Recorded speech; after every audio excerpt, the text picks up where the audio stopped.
Cancel Whoopi, cancel the elites, and even cancel the Golden Corral.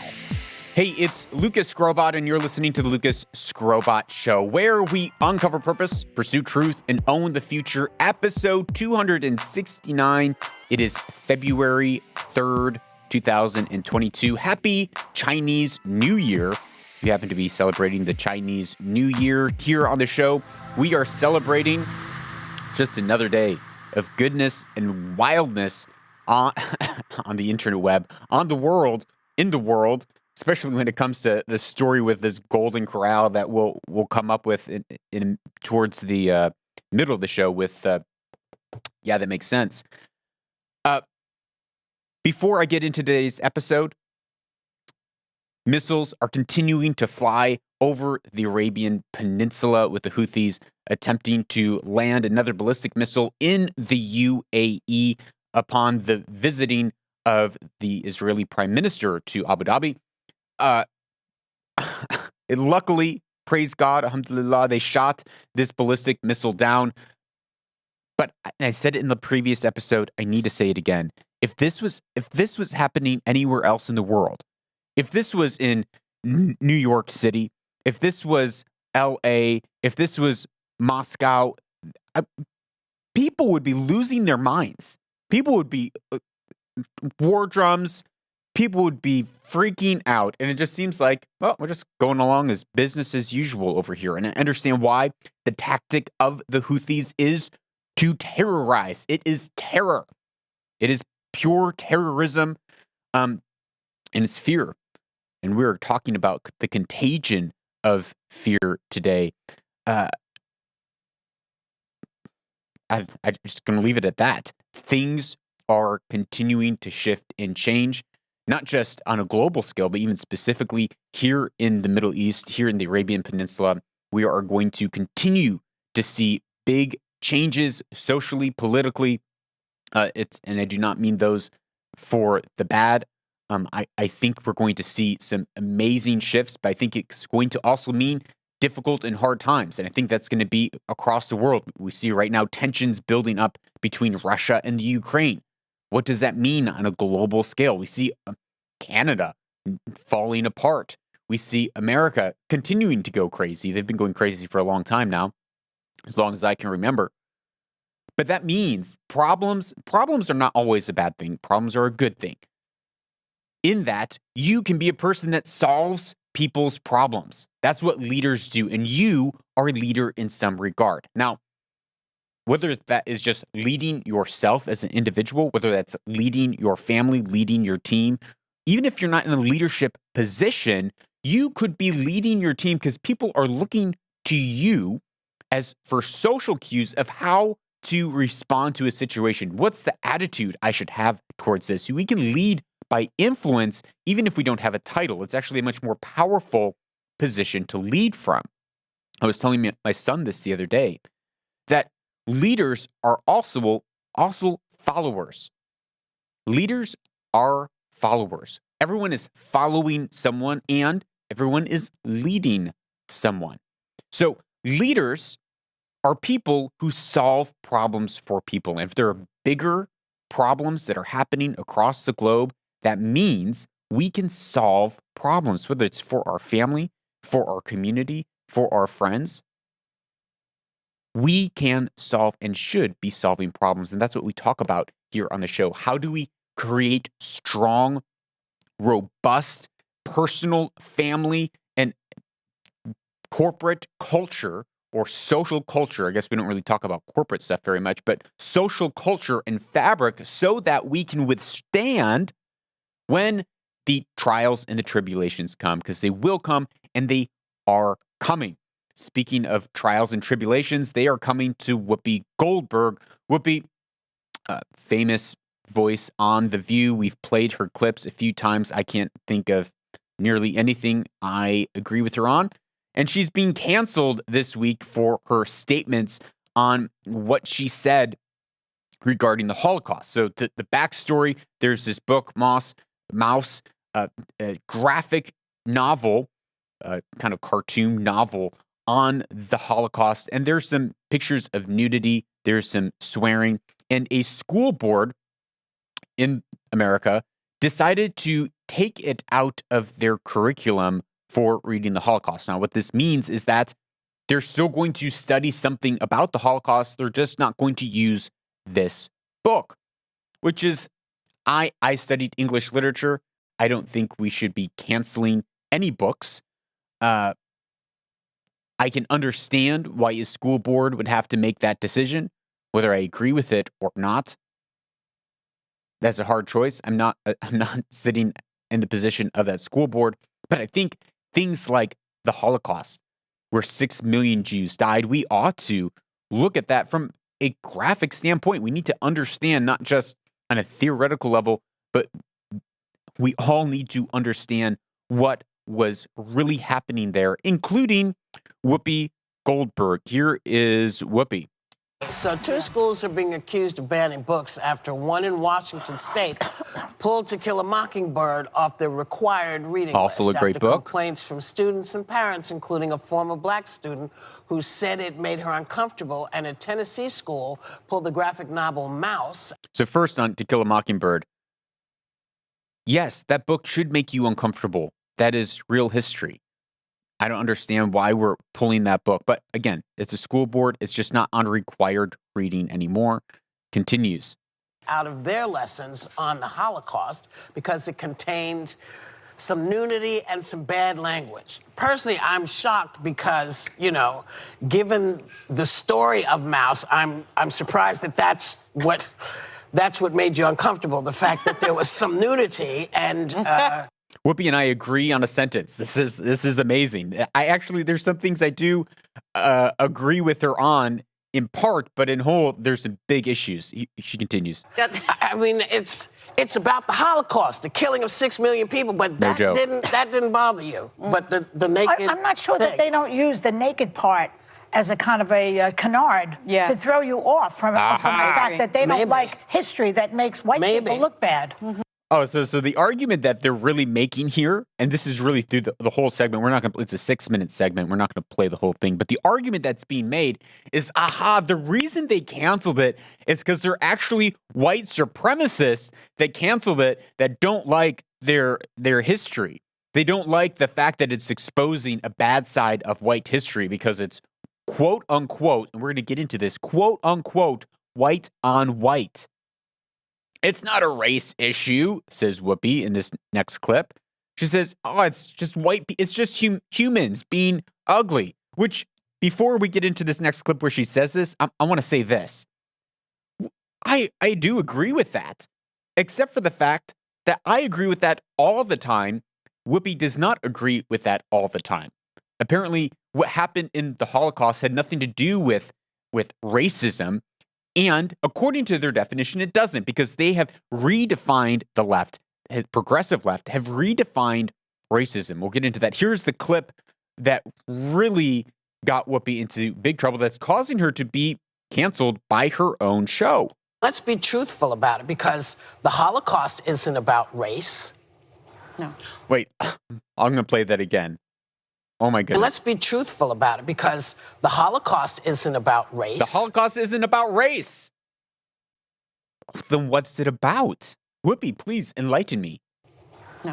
No, it's not about race. Ethnicity. Well, they consider Jews a different race. But it's not about race. It's not about race. What is it about? Because it's about man's inhumanity to man. About man's inhumanity to man. Yes. It's true. It's about man's inhumanity to man, and it was racial. Remember, being white is a fairly new thing. Before you were German, or you're Italian, you're Jewish, you're Scottish, you're Gypsy, you're not white. You're Greek, you're French, you're Spanish, you're not white.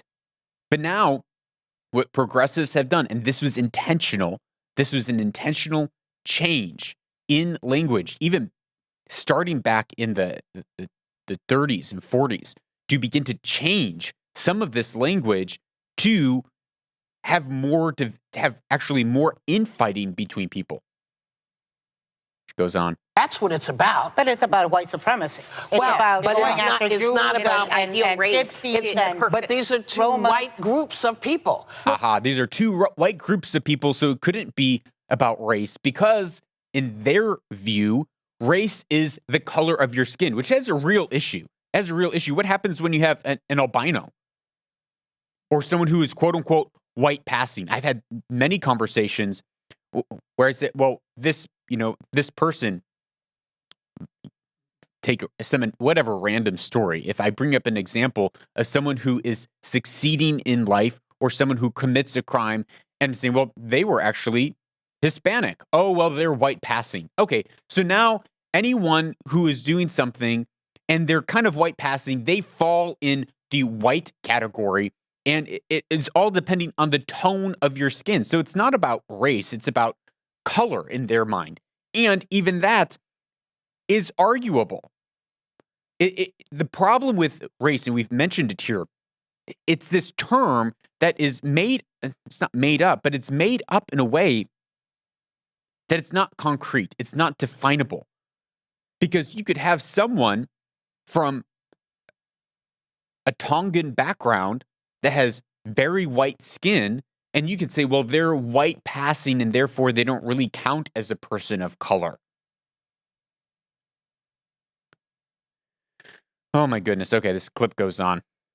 How do we after black They people see too. them as white. And they But went you're after missing the homosexuals. point. You're Yeah. missing the point. Yeah. The minute you turn it into race, it goes down this alley. Let's talk about it for what it is. It's how people treat each other.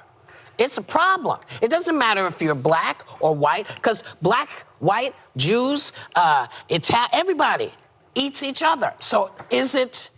Yes. So here's where I do agree with the sentence, but her argument, she's using this sentence differently in her argument. I agree. Everyone eats each other. It doesn't matter whether you're black, white, Jewish, Arab, Polish. I'm Polish. Doesn't matter. Everyone eats each other. And this is called racism. That is racism. Everyone eats each other. But what Whoopi is saying, no, that's not racism. That's just humans being bad. Humans being bad people. But that's not racism.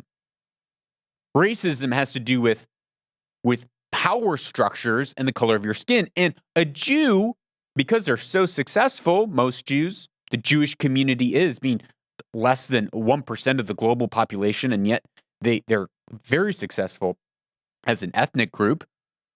Well, it couldn't possibly be racism because they are higher up in the power structure.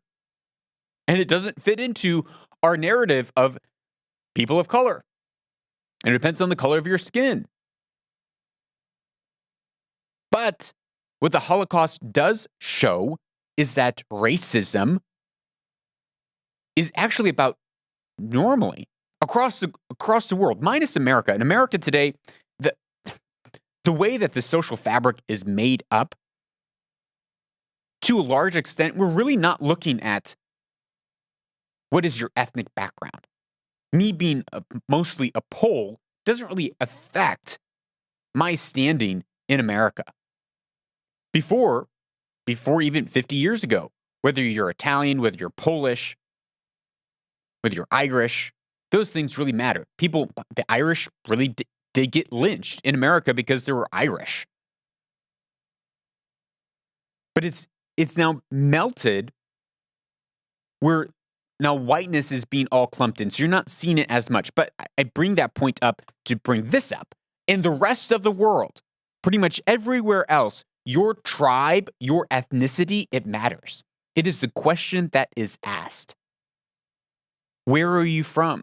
What is your family? What is your status? What is your tribe that you come from? And not only is it brought up and it's important, and a lot of stereotypes are attached to that, and some of them, not all stereotypes are bad. Some of these stereotypes are actually quite accurate in the fact that we can understand from a cultural point of view how someone might behave in a certain job or position. So I'm not against stereotypes. You stereotype me, I stereotype you. Everyone gets stereotyped. It's the way that our minds are able to process an immense amount of information. But these ethnic stereotypes in many places across the globe defines the salary of someone, written into law, defines someone's salary. Oh, you're from Bangladesh? Well, this is how much you should be able to make, or the going rate, the floor rate for your ethnicity in this job. You're an engineer from Bangladesh? Well, here is your ceiling. Here is what we should pay you. Oh, you're an engineer from India? Here's what we should pay you. Oh, you're an engineer from Europe? Here's what we should pay you. It's based on ethnicity. It's based on your passport. It's based on where you're from, not based on necessarily the color of your skin. That's how the majority of the world sees it. Color does play into it. In the rest of the world, they are looking at the shade of skin.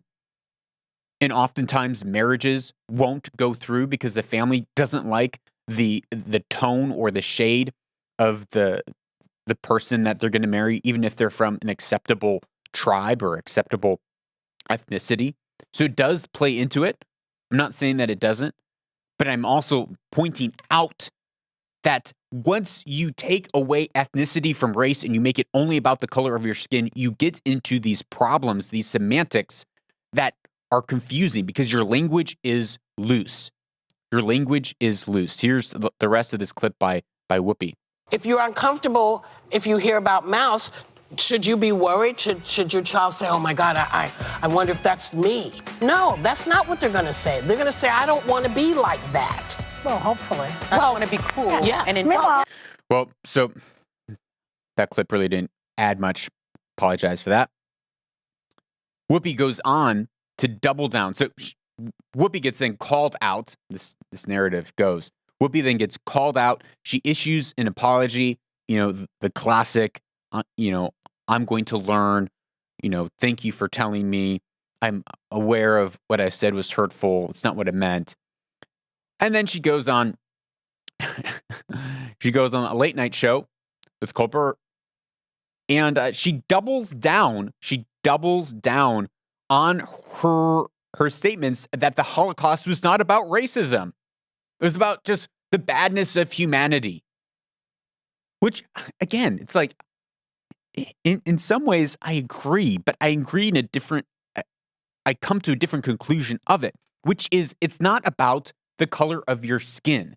It's people are bad, period. And all people have the capacity for evil. You and I, we have the capacity of evil, wickedness in our hearts. We were no different. We're no different than people who followed orders in killing millions of Jews. No different. That could be you. That could be I. Because evil runs down the center of every man's heart. But she's making the argument in, oh, this white on white thing, that's not racism. That's just people being bad. But this over here is racism. Here's Whoopi. Have you come to understand that the Nazis saw it as race? Well, because they might, asking the Nazis, they would say, yes, it's a racial issue. Well, see, this is... Yes. So the Nazis, they saw it as a racial issue. They said Jews are an ethnic group. Now, I get into this conversation here in the Middle East all the time. Oh, well, Jews, they're just a religious group. Well, no, they're actually also an ethnic group, a very distinct ethnic group. What's interesting to me, because the Nazis lied. How the Nazis lied? It wasn't. The Nazis lied. Oh, it wasn't an ethnic group. These people weren't an ethnic group. Why, Whoopi? They had issues with ethnicity, not with race, because most of the Nazis were white people, and most of the people they were attacking were white people.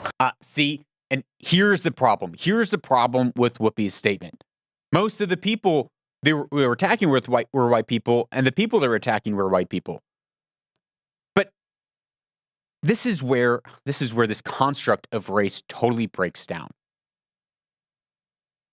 The Nazis wanted to create an Aryan race, an ethnically pure race. In many places, many genocides are around ethnicity. This is racism, but we've redefined racism as structures of power. Why? Because that's what CRT tells us. That's what critical race theory tells us.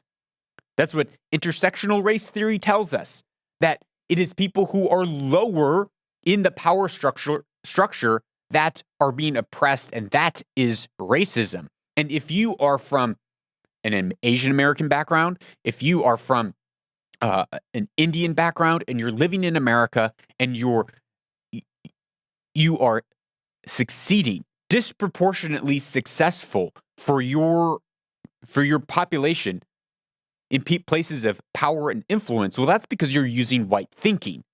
That's because you're using the strategies of the white man, such as logic and showing up on time. This is what they say. This is what CRT says. I disagree with it. I think this is a totally insane and racist thing. To say that showing up on time is a white construct, to say that using reason and the scientific method is a white construct, and that Asian Americans, or Asians, period, not just from Far East Asia, but even Central Asia, who use these things are using white thinking, and therefore they are either white passing or white adjacent, even though they're clearly not as far as a tone, skin tone. Insane. It's just insane. Okay, Whoopi, what else do you have to say for us? So to me, I'm thinking, how can you say it's about race if you are fighting each other? So they're not. It all really began because I said, how will we explain to children what happened in Nazi Germany? I said this wasn't racial. Was racial. This was about white on white. And everybody said, no, it was racial. And so that's what this all came from. So once again, don't write me anymore. I know how you feel. Okay, I already know. I get it. And I'm going to take your word for it and never bring it up again. We have to take a quick break, but stick around. We'll be right back with take more. Your word for it. Oh my goodness. I'm going to take your word for it and never bring it up again. In other words, I totally disagree with you. I totally don't see it the way that you see it. I'm going to stick to my guns. I'm not apologizing. It's white on white, and therefore it's not racial. It's not ethnic. And again, for the 15th time in this episode, it's the problem with using the word race, especially when it's defined as it is now, is structured as a color or power, when really it's about ethnicity. It's ethnic struggles, which have been happening for thousands of years, will continue to happen for thousands of years. It's not going away anytime soon. That is what racism is. It's ethnic conflict between people. Well, she got canceled. She got canceled for that? I don't know. She should have got canceled probably for a lot of things. I'm not into the canceling. I think if people want to subscribe and listen to Whoopi, that is their prerogative. They should have the right to do it, just as I should have the right to be able to subscribe and listen to Joe Rogan, for instance, who's getting canceled.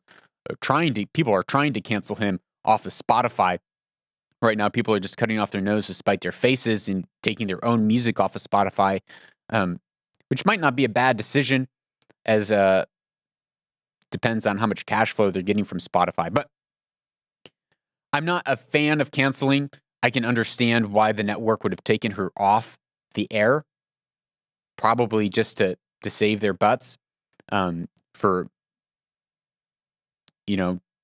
what's the word? PR, good PR exposure, or to mitigate the crisis, as she's just doubling and tripling down on her ideas regarding the Holocaust and how it wasn't about racism when it was clearly racial.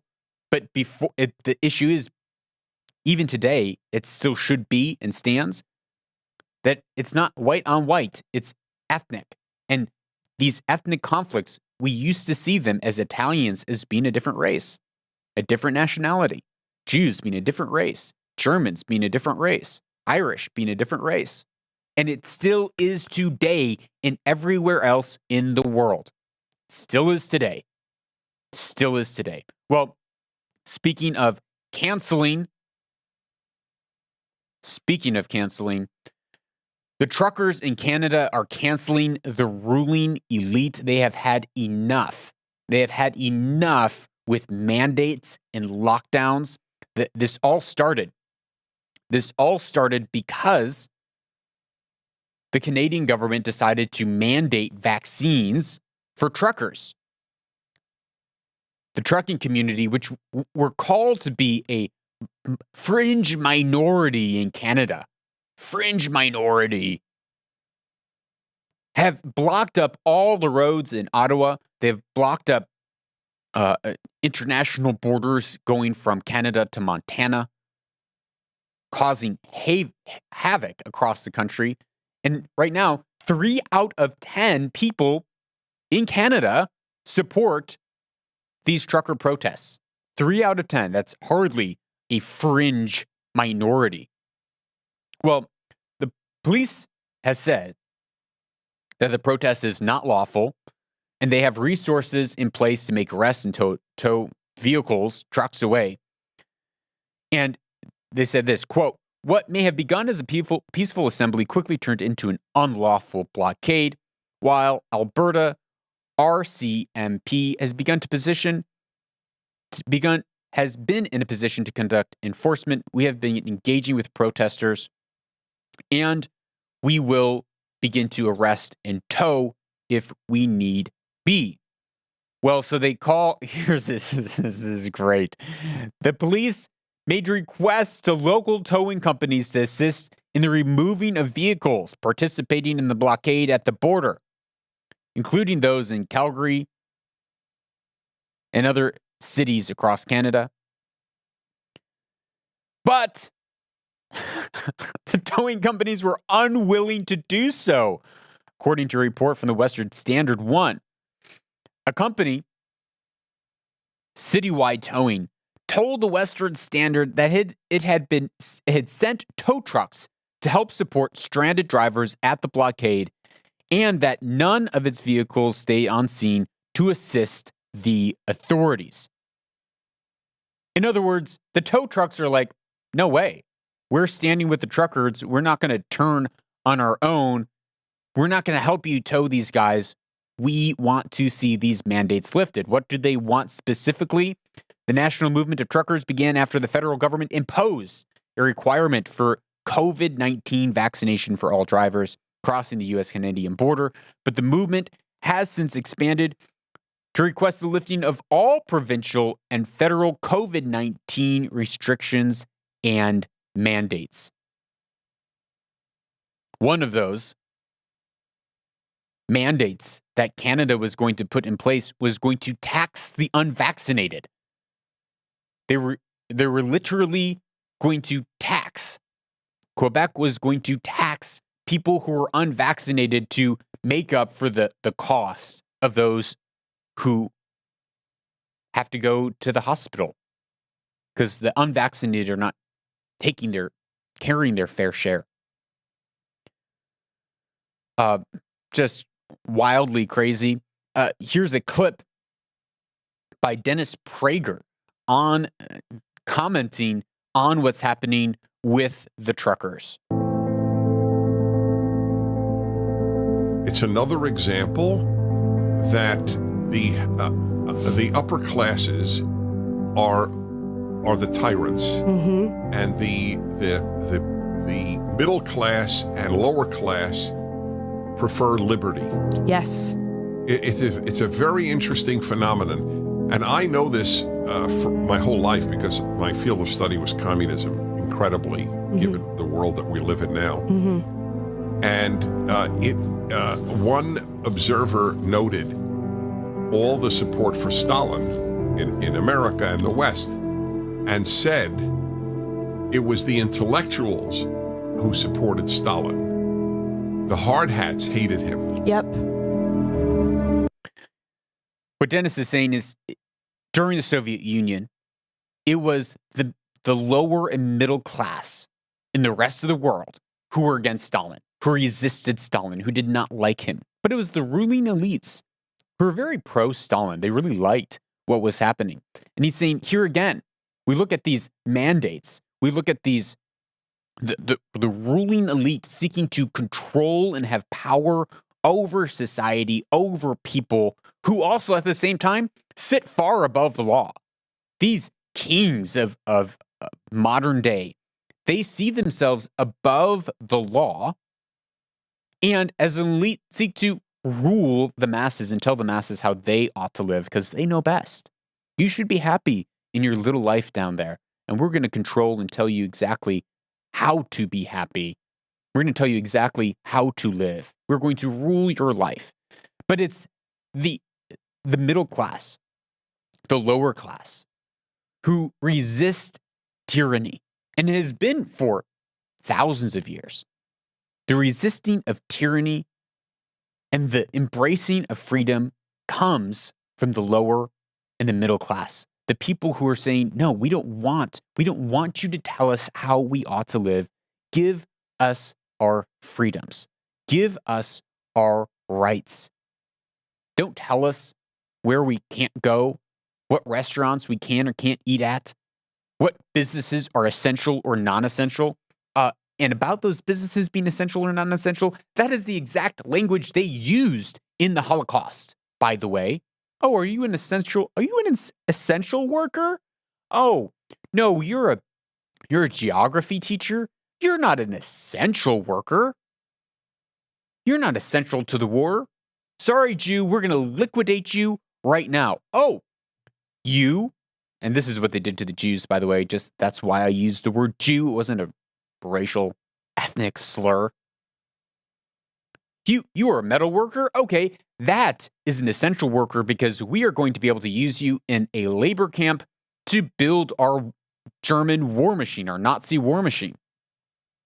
This is the same language that was used, that we're using today when it comes to businesses. Oh, your business isn't an essential business? You got to close your doors. You can't be in business because you're not an essential worker. Your business isn't essential. You don't matter. This is why people are making and drawing parallels between what happened in Nazi Germany in the Holocaust, which is what's happening today. This is why, because some of the same language is being used to separate populations, even between essential and non-essential workers. Well, which then brings us to the question, do these lockdowns, do these mandates work? Do they actually work to save lives? Do they actually work to reduce mortality? That's what we were told. Remember, beginning of 2020, lockdowns, 186 nations imposed bans on work, socialization, in-person schooling, travel, and other restrictions. Many places you couldn't leave your city. You had night curfews, couldn't visit with your family. Kids being pulled out of school. There's been a massive uptick in kids needing to see language therapists because kids are no longer able to see people's lips moving because of masks. What are we doing? What are we really doing to this generation? What have we done? And in some places continue to do to this generation? And does it work? Will it work in reducing mortality? Well, a study came out of Johns Hopkins University that said lockdowns in the US and Europe had little to no impact in reducing deaths from COVID-19, according to new analysis of researchers done. Johns Hopkins. This is from The Hill, or Washington Times, excuse me. The study said, we find no evidence that lockdowns, school closures, border closures, and limiting gatherings have had noticeable effects on COVID-19 mortality, the researchers wrote. They have contributed to reducing economic activity, raising unemployment, reducing schooling, causing political unrest, and contributing to domestic violence and undermining liberal democracy. So what? Lockdowns. Oh, yeah. What is it good for? It's good for reducing economic activity. It's good for raising unemployment. It's good for making our kids stupid because they're not in school. It's good for political unrest. It's good for domestic violence. It's good for undermining liberal democracies. Great. So now if the ruling elite know this, if they know this, they have the data, they have the science in front of them, we got to follow the science. Then it would stand to reason that those people who seek to continue to institute and mandate global lockdowns, international lockdowns, that the WHO has previously said was not effective. It seems that there could be ulterior motives of bringing social unrest, of causing big problems that they can then step in and solve and make a lot of money from. Oh my goodness. Overall, they conclude that the lockdowns were not an effective way of reducing mortality rates during a pandemic, at least not in the first wave of the pandemic.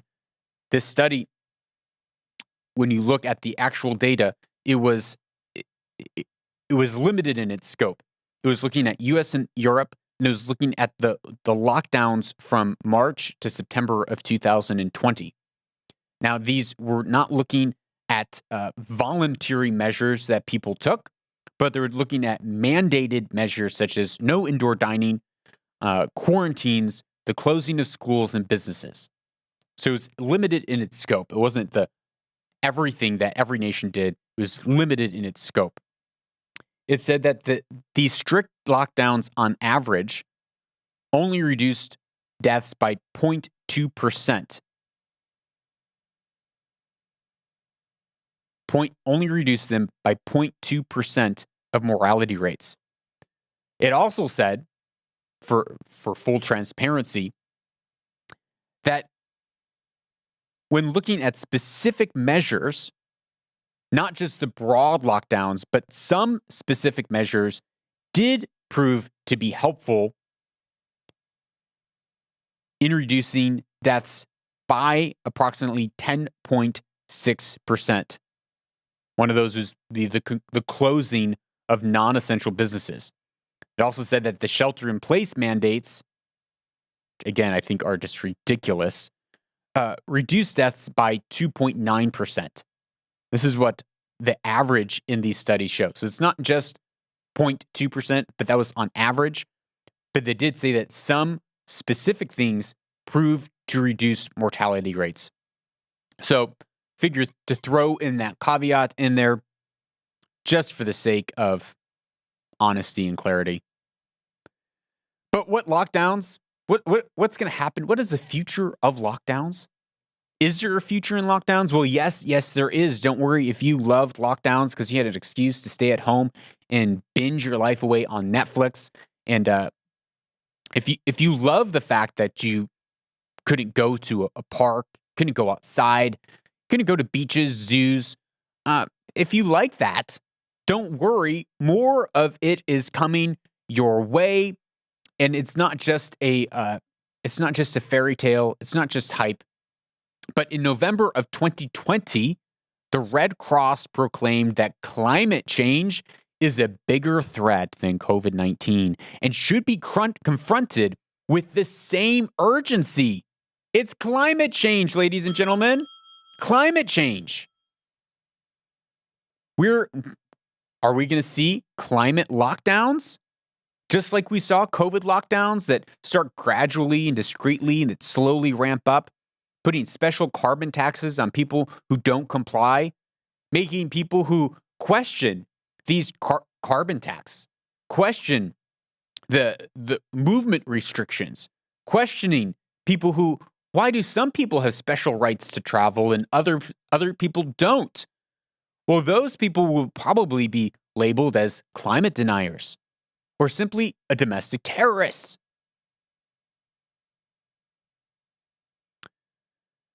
But the real fact of the matter is that deaths from natural disasters have fallen by 2/3 over the past 5 decades. 2/3. However, again, these ruling elites insist that climate change is the biggest threat that modern humans have ever faced. The biggest threat that modern humans have ever faced. Political leaders have learned, this is from The Hill. This is the article from The Hill. Political leaders have learned that fear promotes the public to accept dramatic curtailings of freedoms for vague promises of safety. They must realize the incredible power at their fingertips.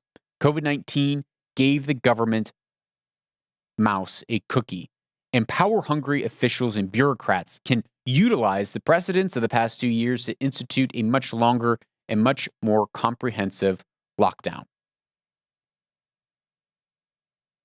The ruling elites, they have a different agenda, and that agenda is not to keep you safe.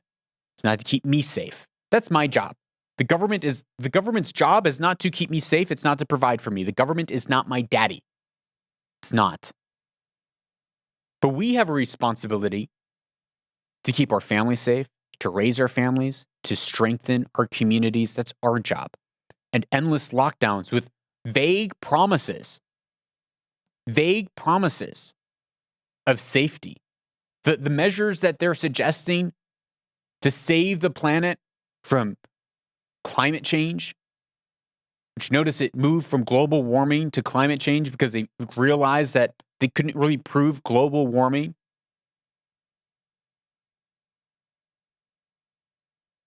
These vague promises are going to cause, I hope they don't, but could cause millions to trade their lives, to be locked down because of fear in this vague promise of a future. While the ruling elites, they get their free passes to travel to these climate change summits on their jets. What's the carbon imprint and footprint that they have? Again, it's just two different spheres, two different segments and echelons of society. That's to pull this all in as we reflect on this. And we think about the broad, like, what do we take away from this besides just being enraged at the insanity that we live in?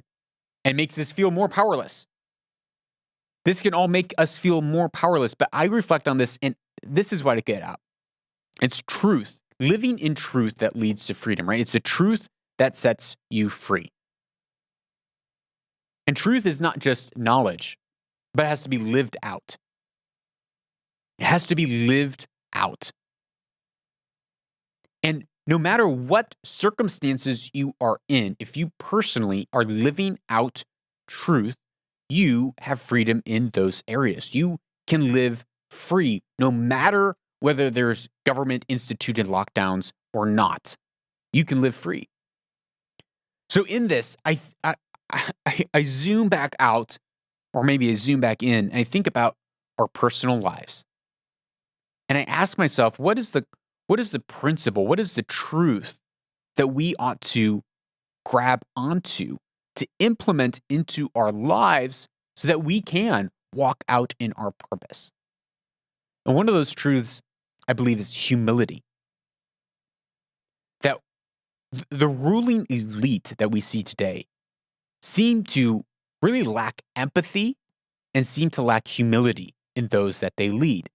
And what I mean by this is, even when you look at language like non-essential worker, when a quote-unquote essential worker politician is just white-collar politician is still making their income, still making their checks, they're still profiting from the stock market, but they're putting blue-collar workers, low-income workers who are eating week to week and month to month, day to day. There are millions of people in India who are day laborers, and if they don't work that day, they don't eat that night. Their families don't eat that night. Lockdowns across India have put millions of people into starvation that are already they're in poverty. They're living probably underneath $2 a day. These have real world implications. And when the data shows, the science shows that these lockdowns are not saving lives, I look at it and I take a step back and I say, okay, we need to have empathy for those that we're leading. We need to have empathy for whether it's our children, our employees, or our spouses, our friends that we're leading. We need to lead with empathy. And that takes humility. It takes humility when we're leading to feel, take a step back, a step down, and say, let me see you, my children, as a human being. Let me see you, my employees, as human beings and what you are feeling. And then how do I manage the good of the whole with the essential needs of the individual, of the empathy of the individual, and giving freedom to that individual. Freedom to make their own choices as we can. And this is one thing we continue to do with our children from a very young age.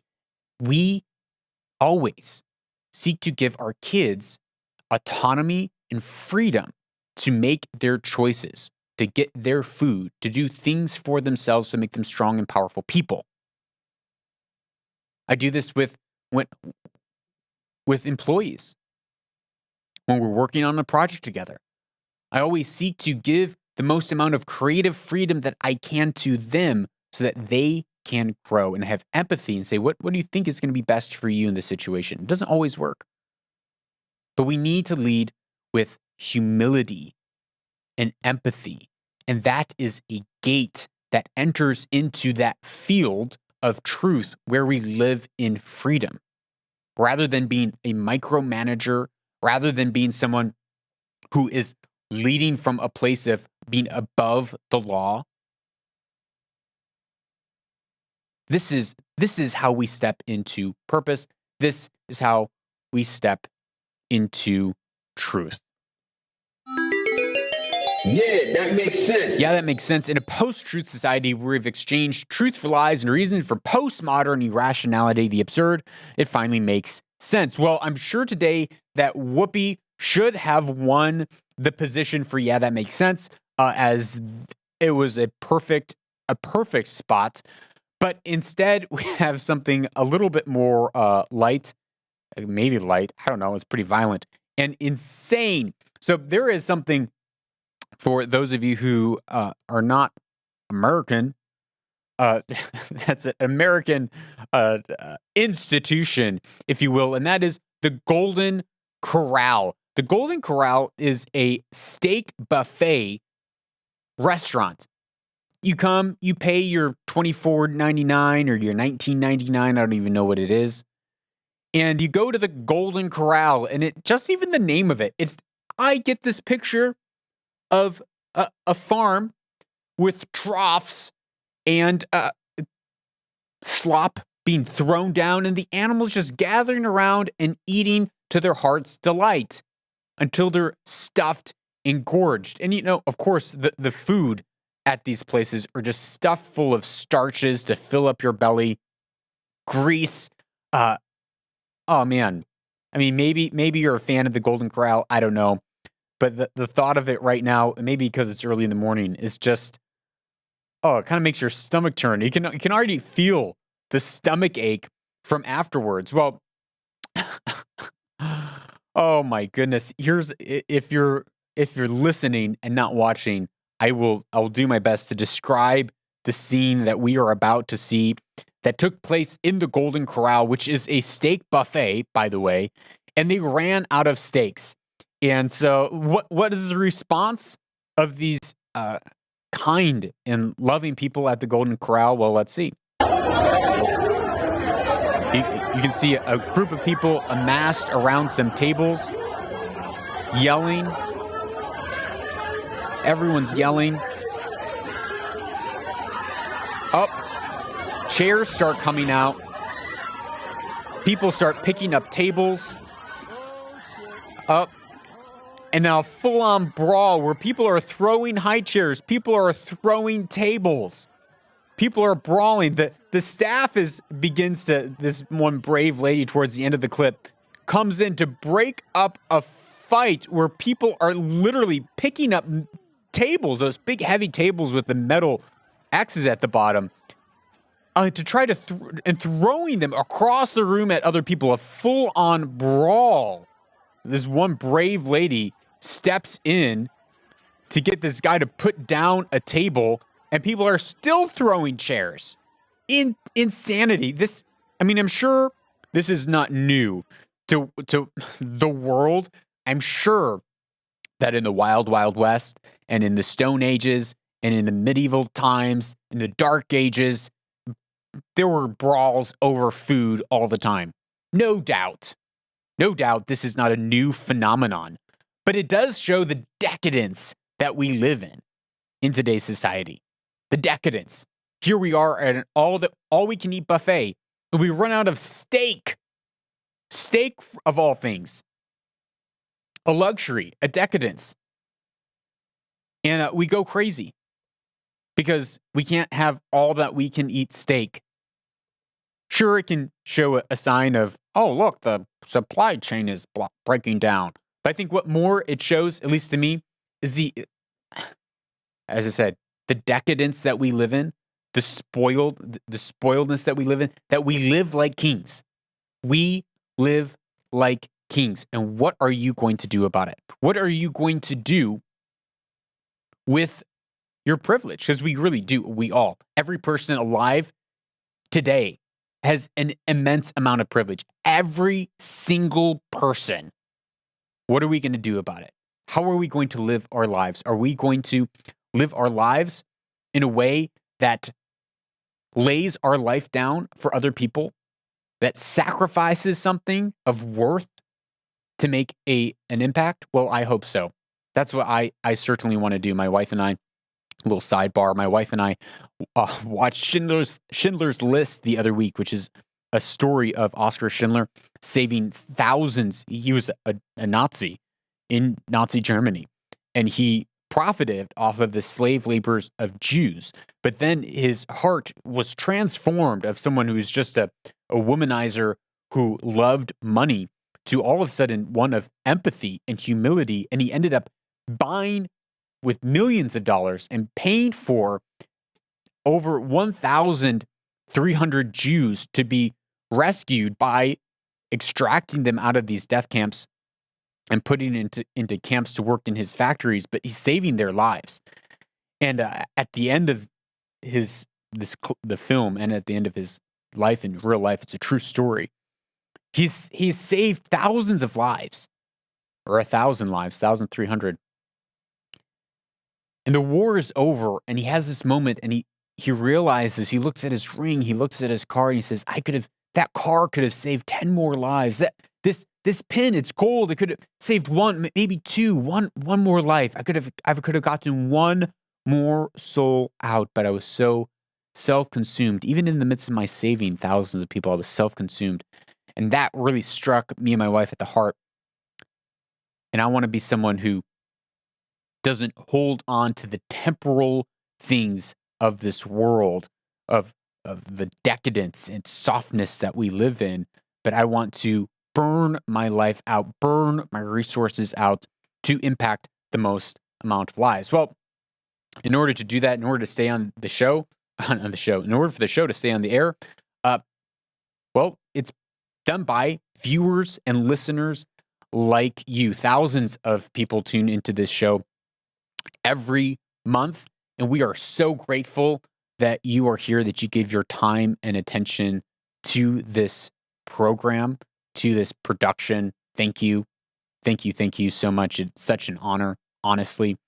But we don't have big, massive sponsors. We're not playing ads in the middle of the show every 5 minutes. But this show is provided and supported by viewers like you. So if you get value out of the show, we ask that you'd give value back to the show in the measure that you received it. And you can do that by giving your hard, cold fiat at lucasscrobot.com/support. You give your hard, cold fiat there. Or if you are into the Bitcoins, you can stream Satoshis, Sats, on Podcasting 2.0 certified apps like Podfriend, Breez, Sphinx, or Podstation. And that as you listen to this show or your other shows that you love to listen to, you can stream 1 cent and 2 cents per minute that you listen. And that would be one great way that you can support the show. All right, don't go away. We'll be right back with our closing Weaver and Loom segment.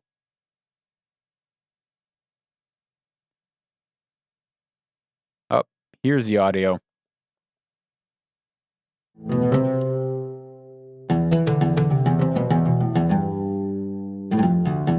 Welcome back to Weaver Loom, a part of the show where we take ancient wisdom and we weave it in with our everyday lives so that we can own our future and weave our destiny. Today's quote comes from the one and only Mark Twain.